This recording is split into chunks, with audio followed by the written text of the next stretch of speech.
Hello, I'm an Spanish native who has been learning English for more than 3 years, Japanese for 12 months, and I'm a calisthenics athlete. These two hobbies are why I want to introduce discipline to language learning. There's a lot of videos saying that you need to first master thinking in the language that you're learning if you want to be proficient, and while that is true, the thing that most people don't realize is that thinking in another language does not exist. You can't think in another language, and I'm going to be explaining why. I even had this belief, and honestly people that say that they can or can't think in a specific language, it's just because they haven't really experienced it learning more than two languages. Another reason is just so the viewer can understand the terminology, because it's actually very difficult to explain that you can't think in another language, for the reason that it's a belief that we have through almost all of our lives, right?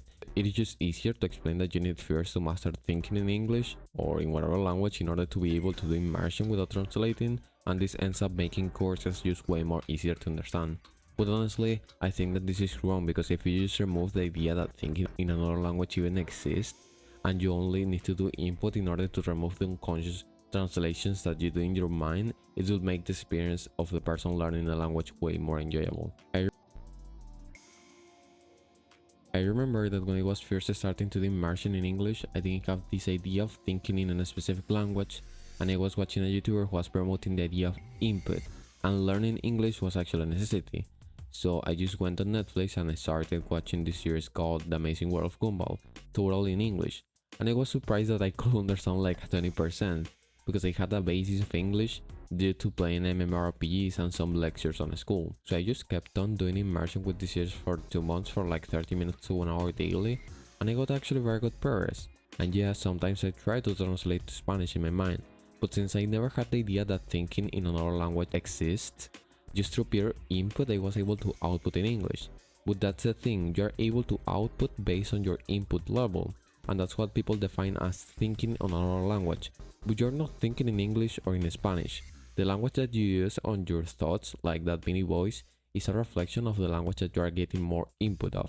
You shouldn't be obsessing trying to think in another language, because it's not a skill and it will worsen the problem, so you should be obsessed with getting lots of input in the language that you're learning. And eventually, a year or 2 years from now, you're going to be able to output. But the primary thing that I want you to get from this video is to not have the belief that thinking in another language exists. It's just through pure input that you will start having those thoughts in the language that you're learning. It's just a bad habit that we have. Either you're trying to be too perfect, or because when getting a lecture in a school or whatever course they made you know the meaning of all the words you were using. The solution?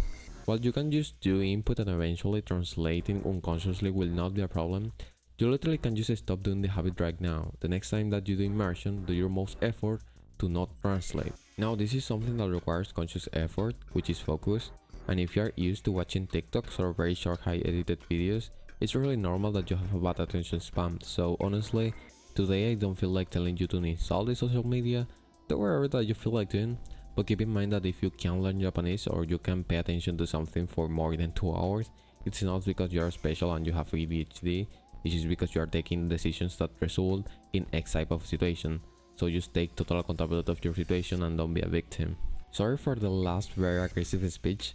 I honestly get super passionate about this because it was ultra in me 2 to 3 years ago, and if I can make you avoid my mistakes, it's just a win for me. So thank you for paying your attention, and till the next one.